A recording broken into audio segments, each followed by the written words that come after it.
맞습니다. 오늘은 어두움의 일을 벗고 빛의 갑옷을 입자인데요. 같이 한번 읽어보겠습니다. 어둠의 일을 벗고 빛의 갑옷을 입자. 예수 그리스도로 옷 입는 생활, 변화된 삶, 특별히 어두움의 일을 벗어버리고 빛의 갑옷을 입자는 것입니다. 옛날에는 먼 곳을 찾거나 혹은 망망대해를 여행할 때 무엇을 기준으로 삼았을까요? 예? 옛날에 별을 보고 이렇게 기준을 삼았다고 합니다. 그래서 정확한 길을 모르기 때문에 가려는 방향을 어림잡아서 별의 기준으로 길을 만들며 가야 했다는 것입니다. 그 후에 나침판과 지도가 등장한 이후에 자신과 목적지의 위치를 좀 더 정확하게 파악하고 남은 거리의 시간까지 어느 정도 예상할 수 있었습니다.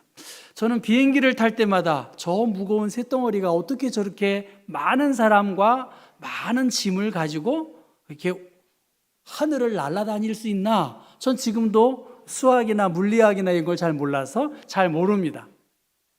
오고 가는 비행기 방향에 따라 다르지만 오클랜드, 뉴질랜드에서 인천공항까지 12시간 15분이에요. 굉장히 먼 시간입니다. 제가 어저께 12시간 15분을 타고 왔어요. 지금 비몽사몽가 아닙니다.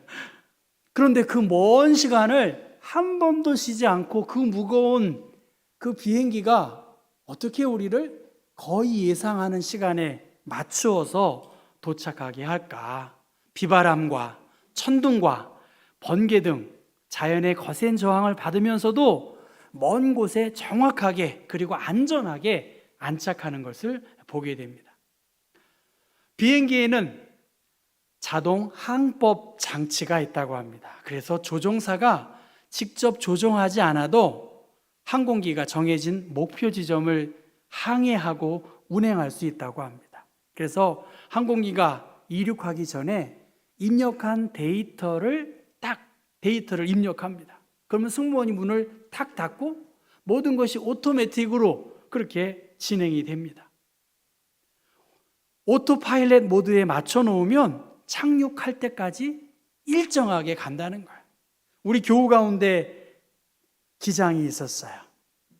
제가 오면 물어봐요.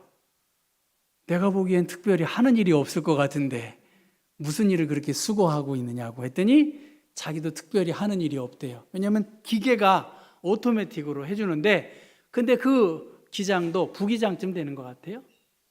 착륙할 때 좀 안전하지 못하게 하니까 조금 경고를 맞기도 그렇게 했다고 합니다. 앞으로도 물리학과 수학이 발전하기 때문에 더 좋은 안전한 여행이 될 것입니다. 그런데 철새들은 말이죠, 수천 킬로미터를 여행하면서도 이 새들이 길을 잃지 않는다고 합니다. 꽃가울 새를 제가 찾아보니까 아주 참새 같은 조그만 새 같아요. 근데 이 새는 나아갈 방향과 현재의 위치를 정확하게 그 새는 알고 있다는 거예요. 자동차의 내비게이션처럼 현재 어디에 있는지, 어디를 향해 가야 할지를 분명히 알고 있다고 그렇게 말합니다. 이 중에 하나라도 잘못된다고 하면 내비게이션의 기능을 할 수 없다는 것이죠. 예레미야서 8장 7절 말씀 보면 공중의 학은 그 정한 시기를 알고 산비둘기와 제비와 두루미는 그들이 올 때를 지키거늘 내 백성은 여호와의 규례를 알지 못한다. 하나님은 학과 산비둘기와 제비와 두루마리에게 나침판 기능을 할 수 있는 그러한 신체적인 조건을 창조하셨다는 것입니다. 그런데 전도서 3장 말씀 보면 하나님이 모든 것을 지으시되 때를 따라 아름답게 하셨고 또 사람들에게 영혼을 사모하는 마음을 주셨다는 거예요. 우리가 이렇게 예배에 나오고 우리 어린이들이 이렇게 나와서 기도에 대해서 계속 배우고 모른다고 하지만 혹은 아는 사람도 있지만 우리의 마음속에 영혼을 사모하는 마음을 하나님이 갖게 하셨다는 것입니다. 그러니까 우리의 마음에 하나님의 나라의 나침판처럼 우리가 어떻게 살아야 하고 어디를 향해 가야 할지를 알게 하셨다는 것입니다. 그렇기 때문에 어두움의 일을 벗고 빛의 갑옷을 입을 때, 예수 그리스도를 알 때 우리의 인생의 항로, 항해를 알 수 있다는 것입니다. 로마서 13장 말씀 보면 국가 권력에 대해서 이야기하고 그 권세에 대해서 성도들이 어떻게 취해야 하는지를 이야기합니다. 국가에 대해서 어떻게 해야 될까? 해석의 차이가 너무나 첨예합니다. 좀 그건 뒤로 하고, 오늘 본문은 이웃과의 관계에서 사랑하면서 살라는 거예요. 이웃과의 관계에서 사랑하면서 살라는 것이 8절부터 10절까지의 말씀입니다. 사랑과 율법의 관계, 사랑의 빛 외에는 아무에게도 아무 빛도 지지 말라고 그렇게 말씀하셨고, 11절부터 14절까지의 말씀은 이 시기를 알아야 된다, 이 때를 알아야 된다, 자다가 깰 때가 벌써 되었으니 구원의 때가 가까이 왔다라고 그렇게 말합니다. 그러면서 첫 번째, 이 이웃과의 관계에서 사랑은 율법의 완성이라고 10절에 말씀하십니다. 새 계명을 너희에게 주노니 내가 너희를 사랑한 것 같이 너희도 서로 사랑하라. 사도 요한은 사랑하지 아니하는 자는 하나님을 알지 못하나니 이는 하나님은 사랑이심이라고 했습니다. 정말로 우리가 예수 그리스도의 사랑을 알고 사랑에 대해서 말하는데, 하나님은 사랑이신데 사랑하지 못한다면 하나님을 알지 못하는 그러한 존재인 것이죠. 사랑은 율법의 완성이다. 정말 사랑해야 할 존재인데 사랑하지 못하고 있는 것이 그러한 사람들이 있다는 것입니다.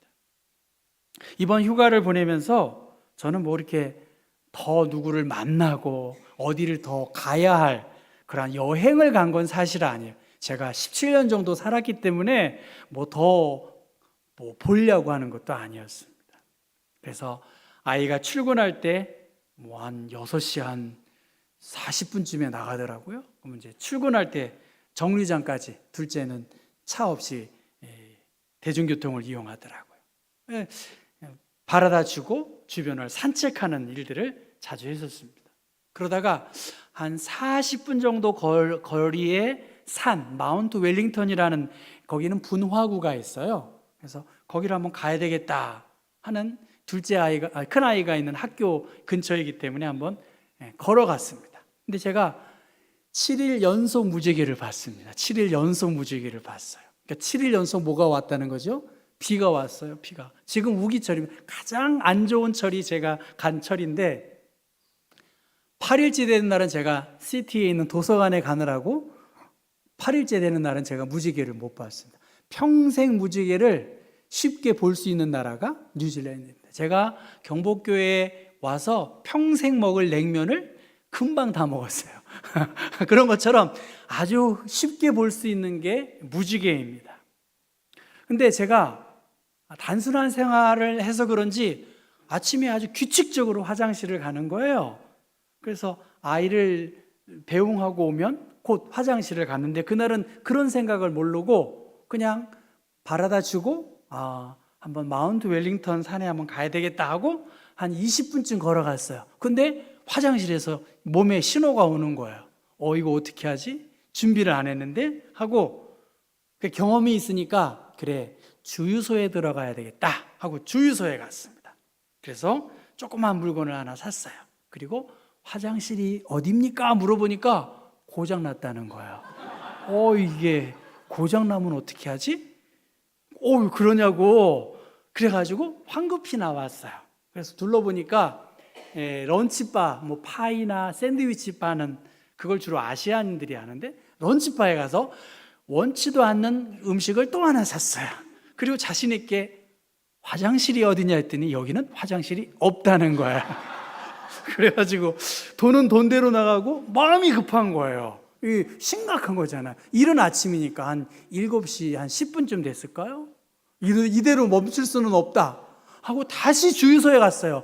내가 급한데, 생각해 보세요. 4-5명의 스텝이 있는데 자기들은 용변을 어떻게 볼 거예요? 나 심각하다. 그랬더니 전혀 요동치 않고 고장 났다는 거예요. 그랬더니 너무 불쌍했는지 옆에 있는 사람이 저쪽에 웬디스에 가보라는 거예요. 웬디스. 그래, 알았다 하고 웬디스를 또 열심히 간 거예요. 굉장히 넓어요. 웬디스가. 한 바퀴 돌았는데 문도 안 연 거예요. 야, 이게 어떻게? 그래서 어떻게 하지? 하다가 고민하는데 저에게 웬디스를 알려준 사람이 마침 차를 타려고 오는 거예요. 제가 어떻게 했겠어요? 야, 웬디스 문을 안 열었다 했더니 그러냐고 저를 이렇게 보더니 2분만 가면 맥도날드가 나온다는 거예요. 그래서 2분? 그랬더니 차로 2분이라는 거예요. 차로 2분. 그래서 난 차가 없다. 걸어가야 되는데 2분 견디기 어렵다. 내가 최소한 10분은 가야 될 거 아니겠습니까? 10분은 가야 되잖아요. 그랬더니 이 사람이 어떻게 했을까요? 불쌍했나 봐요. 차를 타라는 거예요. 차를 타라고 해서 저를 바라다 주는데 차를 타니까 조금 편하더라고요. 그래가지고 제가 맥도날드가 보이니까 사거리에서 여기 충분하다고 내려달라고 했더니 아니라는 거야. 어디까지 바라다 줬을까요? 정문 앞 파킹장까지 딱 내려다주고 잘 갔다 오래요. 여러분, 제가 만난 그 주유소의 직원, 런치바를 운영하는 그 사장 다 아시안이에요. 근데 백인이 그 아침에 그냥 모자 푹 눌러 쓰고 그냥 추리닝 입고 간 그 아시안을 그냥 사거리도 아니고 주차장 거기까지 바라다 준 것입니다. 무슨 말을 하려고 하는가요? 물론 다 그런 건 아니에요. 다 그런 건 아니에요. 어느 백인이라도 다 친절한 것도 아니고 어느 아시안이라도 다 그렇게 불친절한 것은 아닙니다. 그런데 입장을 바꿔놓고 생각해 보면 그 심각성을 전혀 외면하고 있더라고요. 사정을 잘 알 것 같은 사람이 오히려 더 외면하고 냉정하더라는 것입니다. 제가 그걸 보고 사랑은 율법의 완성이다. 그리고 그렇다고 제가 여러분한테 모르는 사람한테 차를 태워서 공공장소까지 모셔다 드리라는 말은 아니지만 여러분 오늘 어떻습니까? 하나님을 정말 잘 믿고 그리스도 안에서 법 없이도 살 것 같은 그러한 사람들이 오히려 같은 교회 공동체 안에서 사랑을 나누지 못하고 있어요. 제가 그걸 또 경험한 사람이기도 하고 주변의 목사님들을 만나고 교우들을 만난 결과입니다. 한국이 어렵고 한국 교회가 어려우니까 이민교회가 얼마나 어렵겠어요. 한국 경제가 어려우면 이민자들의 삶은 얼마나 어렵겠습니까? 그런 가운데에서 서로 돕고 살피고 배려해야 되는 것이죠. 복음에 합당한 삶의 핵심, 사랑을 실천하는 것. 사람이 친구를 위하여 자기 목숨을 버리면 이보다 더 큰 사랑이 없다는 거예요. 그래서 남을 사랑하는 자는 율법을 다 이루었느니라. 율법은 바로 사랑하면서 사는 것, 그것이 우리 그리스도인들이 행해야 할 일입니다. 그러니까 죄와 사망의 법에서 아무리 노력을 하고 애를 썼지만 하나님의 말씀대로 우리는 살아가고 싶어요. 선한 마음을 가지고 살아가고 싶어요. 그런데 가까이 사는 이웃, 그 이웃이 나를 힘들게 할 경우가 있다는 것입니다. 결심을 하지요. 그런데 쉽게 무너지고 다시 옛사람의 모습을, 행동을 하기를 반복하고 또 넘어지는 것이 우리의 경험입니다. 그런 의미에서 오늘 어두움의 일을 벗는 것, 빛의 갑옷을 입는 것, 그러니까 어린이들에게 새로운 것을 가르쳐주는 것도 좋지만 기도에 대해서 아무리 가르쳐줘도 목사인 제가 기도하지 않고 우리가 기도하지 않으면서 무슨 말을 할 수 있겠습니까? 그러니까 생명의 성령의 법으로 하나님이 주시는 기쁨을 우리가 누리며 살아가는 것, 그것이 오늘 우리의 가장 큰 숙제인데 그것은 어두움의 일을 벗어버리는 것입니다. 그래서 9절에 살인하지 말라, 간음하지 말라, 도둑질하지 말라, 우리가 다 지키잖아요. 이건 다 어두움의 일을 우리와 관계없는 것입니다. 근데 13절의 말씀 보면 방탕하거나 술 취하지 말며 음란하거나 호색하지 말며. 우리가 다 그렇게 하고 있잖아요. 문제는 그 다음입니다. 다투거나 시기하지 말라는 것입니다. 여기서 바울 선생은 교회의 일치를 위협하는 다툼, 시기, 그것을 염려하고 있습니다. 다투지 말라는 거예요. 시기하지 말라는 것입니다. 여기서 말하는 시기는 우리 가운데에서 높아지려고 하고 지나친 경쟁이나 우리 안에서 자기의 의를 드러내는 일들을 경계하는 것, 그것이 어둠의 일을 벗어버리는 것이고, 그리고 빛의 갑옷을 입어야 된다. 우리가 어둠 가운데 있으면 판단력을 잃어버려요. 인간의 시력이 온전하게 작동되지 않는다는 것입니다. 순간순간 주님의 말씀으로 우리가 새로워지고 성령의 인도함을 힘입어 진리 안에서 살아갈 때에 우리는 달라질 수 있는 것이고요. 육체의 일 가운데 아무리 우리가 노력을 하고 애를 써도 우리의 수고와 노력은 한계가 있다는 것입니다. 어떻게 어둠의 일을 벗어버릴 수 있을까? 제 숙제입니다. 어떻게 옛 모습을 끊어버리고 그리스도 안에서 새로운 일들을 행할 수 있을까? 뉴질랜드 5달러 하는 에드먼트 힐러리라고 하는 에베레스트 산을 제일 먼저 등산한 사람을 기념하는, 제가 있었을 때도 그분이 살아있어서 영웅이고 굉장히 존경을 받았는데 그가 돌아가시니까 국장을 하더라고요. 그 국장을 한 교회가 성공회입니다. 캐세이드럴이라고 하는데 그 대성당에 2개의 예배가 있는데 오래된 건물을 제가 이번에 가봤어요. 그런데 현악 3중주인가 캔들라이트 현악 연주를 하더라고요. 아이들이랑 같이 갔는데 저는 연주는 안 들리고 중앙에 천장에서 비가 떨어지는 거예요. 야, 국장을, 생각해 보십시오. 국장을 치루었던 그 으리으리한 예배당 중앙에 비가 새고 있는 거예요. 뉴질랜드 화면에 늘 기상예보 보면 나오는 그 성당이 있는데 밤에는 등불을 비춰주고서 화려한 줄 알고 제가 그전에도 가봤는데 이번에 보니까 교회 입구에 보니까 이끼가 가득한 거예요. 야, 그 교회가 곧 문 닫겠더라고요.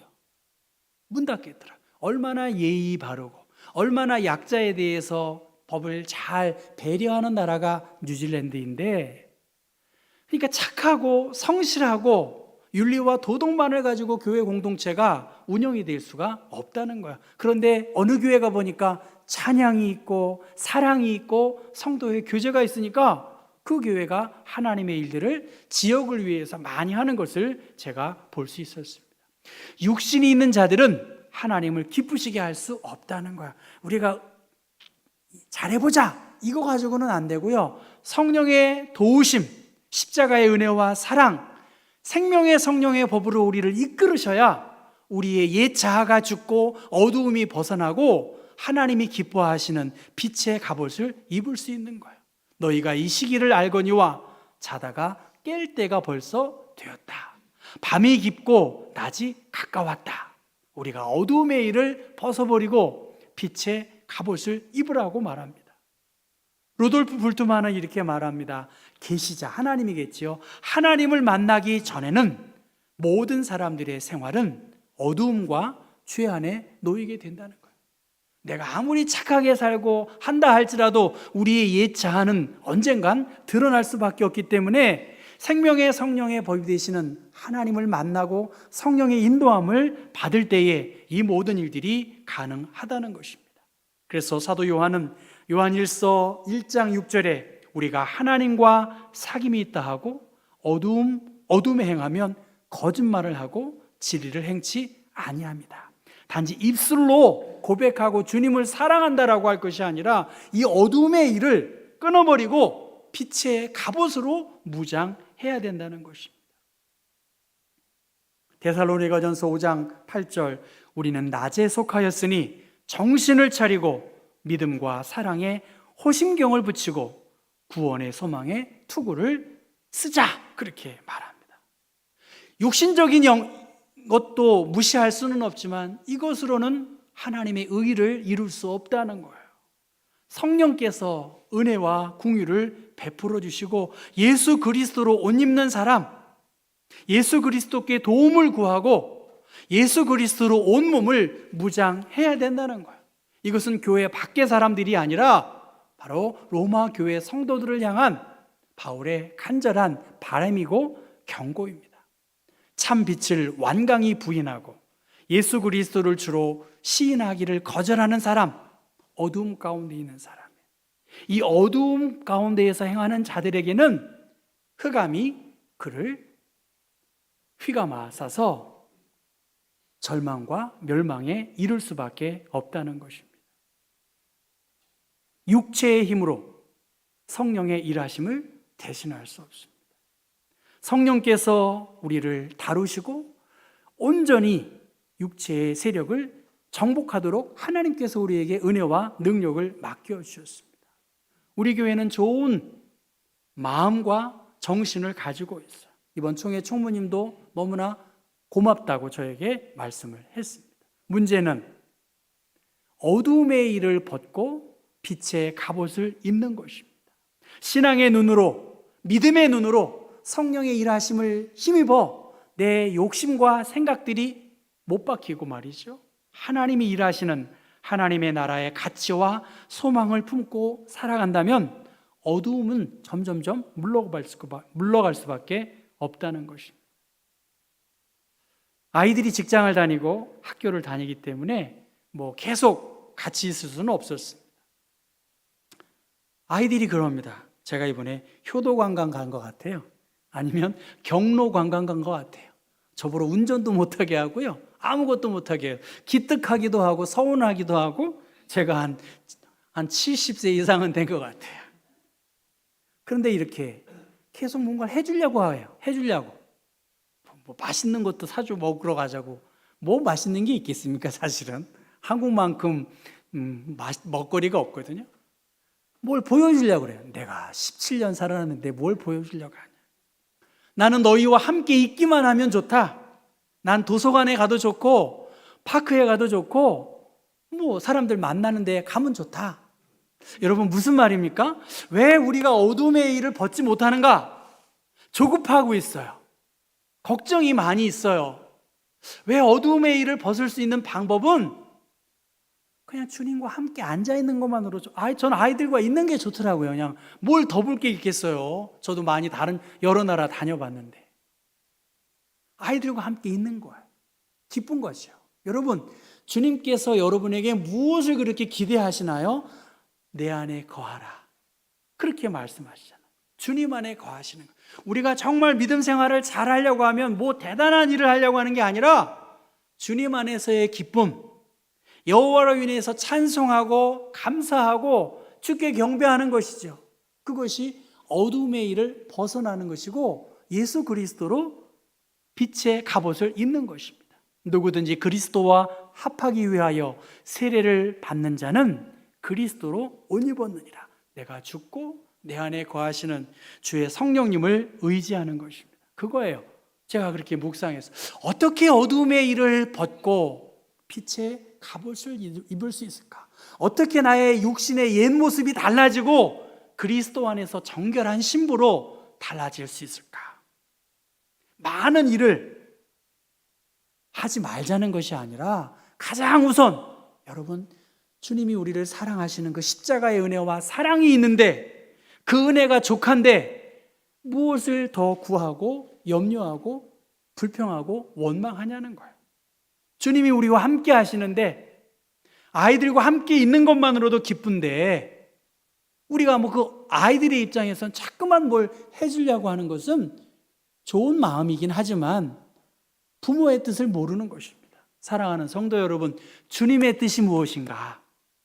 내 안에 거하라는 거예요. 교회 안에서 새로운 비전과 꿈을 꾸고 그 안에 살아간다고 하면 육신의 부모도 자식과 함께 있는 것, 그것으로 만족하는데 우리가 천지의 만물의 주인이신 그분을 찬송하고 그분께 감사하고 그분으로 기뻐하는 삶을 조금씩 행하는 것입니다. 짧은 시간이었지만 20년이 넘는 시간이었습니다. 2001년에 제가 갔었으니까요. 여러분들이 세상을 떠나셨고 이곳저곳으로 흩어져서 살아가고 있습니다. 그 소수의 외국의 생활이 결코 쉽지 않습니다. 한편으로 교우들을 만나고 목회자를 만나면서 제 자신도 이 말씀을 묵상했어요. 어떻게 어둠의 일을 벗고 빛의 갑옷을 입을 수 있을까? 주어진 시간, 새들과 비행기의 항해의 시간이 있고 우리의 목표는 분명히 있는데 더 사랑하고 더 하나님으로 인해 기뻐하며 감사하는 삶을 사는 것, 그것이 내가 입을 수 있는 가장 중요한 안전한 빛의 갑옷이고 예수 그리스도로 옷 입는 그러한 삶임을 우리가 묵상하고 우리 온 교우들에게 이 어둠의 일을 벗고 예수 그리스도로 충만하시기를 주님의 이름으로 축원합니다. 하나님 아버지, 주님의 은혜로 로마서 13장 말씀을 다시 한번 묵상했습니다. 종말의 때를 살피고 우리 인생의 마지막 때를 알고 불필요한 육체의 혈기로 우리의 몸과 마음을 상하지 않게 하시고 성령의 행하심을 우리가 깨달아 알 때에 생명의 성령의 법으로 죄와 사망의 법을 물리치신 예수 그리스도의 사랑으로 우리가 힘입어 감사하는 삶을 살게 해 주옵소서. 우리 교회가 이제 더 이 무더운 가운데에서도 사랑을 알고 사랑을 나눌 수 있게 하시고 이 때를 분별하여 예수 그리스도로 만족하며 그 기쁨을 누군가에게 전할 수 있는 하나님의 사람들, 하나님의 교회 되게 하옵소서. 주 예수 그리스도의 이름 받들어 기도했습니다. 아멘. 함께